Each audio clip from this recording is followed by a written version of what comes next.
Farrell, and I am the manager of the Community Environmental Health Lab at MDIBL Biological Laboratory.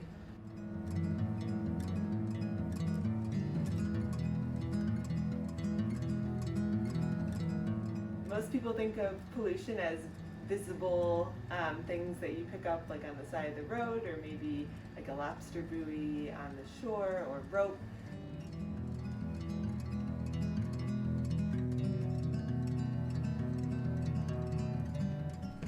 But the community lab deals with a lot of unseen pollution, like microplastics and bacteria and red tide and arsenic and other contaminants in drinking water. So the major theme that tie all our projects together is water, and we deal with freshwater and marine water. And the other unifying theme is that we engage community members in all the work that we do.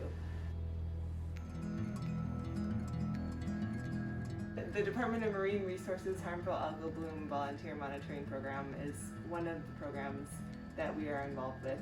And once a week we go out to 2 sites, one here at the lab and one in Bar Harbor, and we collect water samples and analyze them for red tide species like Alexandrium, Sunichia, and Dinophyces, which can all cause human health issues. The shellfish that we eat filter feed the phytoplankton, and the toxins concentrate in their tissues, and then when we eat the shellfish we can get sick.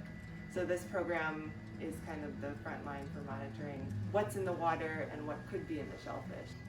So each week when we go out to sample for phytoplankton, we take this big bucket of supplies out with us, and we're looking for things like the temperature, the salinity, weather conditions, and then we filter 10 liters of water through this tiny, I think it's a 20 micron filter, so you can't even imagine how small that is. And everything smaller than 20 microns flows through, and we capture everything larger than that, which is what we take back to the lab to look at under the microscope.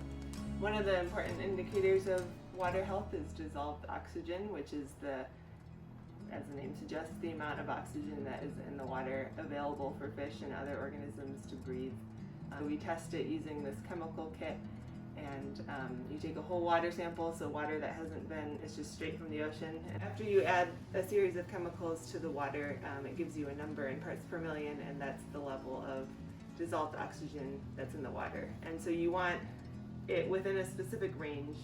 Low dissolved oxygen can be an indicator that you've had an algal bloom, and the algae has used up all the available oxygen in the water, leading to what's called anoxia, when there's no available oxygen for the other organisms, and then they have these massive die-offs. Phytoplankton need specific nutrients to grow and to bloom. So a bloom is when they kind of reproduce like crazy, and there's a lot of them, and it's a very natural thing.